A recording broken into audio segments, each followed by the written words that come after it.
ৰাজনৈতিকভাৱে সমাধান কৰিব লাগে। ইয়াৰ লগতে মই সংগতি ৰাখি ক'ব বিচাৰিছো, উগ্ৰপন্থী সমস্যা সমাধান কৰাটো ভাৰত ৰাষ্ট্ৰৰে পলিচি আছিলে, অসম চৰকাৰৰে পলিচি আছিলে। আজি যিসকলে সশস্ত্ৰ সংগ্ৰাম কৰি শান্তি আলোচনাত আহিছে, অতি শীঘ্ৰে তেখেতসকলৰ লগত চুক্তি সমাধান কৰিব লাগে।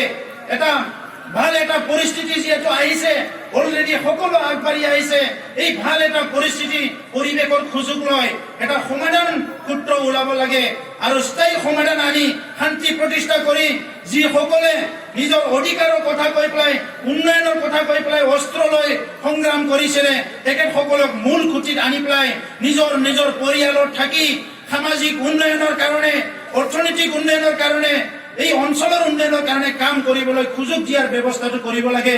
মই চৰকাৰক আহ্বান জনাইছো। ৰাইজोफोर गोबां खोथा बुंनो सानाखिसै, बयबो मिथिखागौ सोमावसारनाया सोलिगासिनो दङ आरो सोलिबाय थागोन, बेवहाय गोनो गोथो गैया। नाथाय समाजखौ मोजाङै लाखि, अनलायनानै संसार जा, दावस्रा दावस्रिफोरखौ बारा जोङो बरायनाङा। जोङो हारियाव जेसेबां हायो खौसेथि लाबोनायनि थाखायसो बयबो नाजानांगोन। मानोना बयबो मिथिगौ खौसेयानो गोहो। बै समाव बेनिखायनो सोमावसारगिरिफ्रा बुंदोंमोन बड'स अफ दा वर्ल्ड इउनाइट।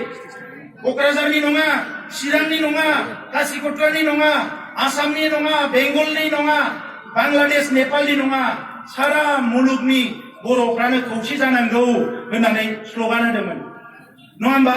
होसिख्रावदोंमोन। आरो 50 बोसोर होसिख्रावनानै दाबो बे खोथाखौनो जुदि जों बुजियाब्ला बिनिख्रुइ दुखुनांथाव आरो जेबो थानाय नङा। दा नंखायनो बयबो जाहाथे जों खौसेखौसो बरायगोन, गोनो गोथो जानो नाङा। आरो मालाया बुंनाय बायदि, मालाया षड़यन्त्र खालामनाय बायदि जोङो मालायनि षड़यन्त्रआव, मालायनि जियाव गावनि गोदनाखौ अरायसम, आथिंखौ अरायसम सोना लानो थाखाय राजि जानो नाङा। हारिया थांनांगौबा जों हारसिङैनो थानांगोन, हारसिङैनो नाजानांगोन। मानोना नोंनि दुखु, नोंनि खैफोदाव आय' होनफायग्रा बे मुलुगाव बारा दायो नुनो गैया। ओंखायनो दिनै गावजों गाव अनलायलायनांगोन।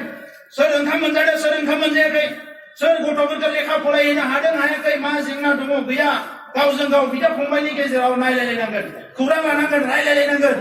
मालाया मा बुङो बुङा बुंबाय थागोन बियो।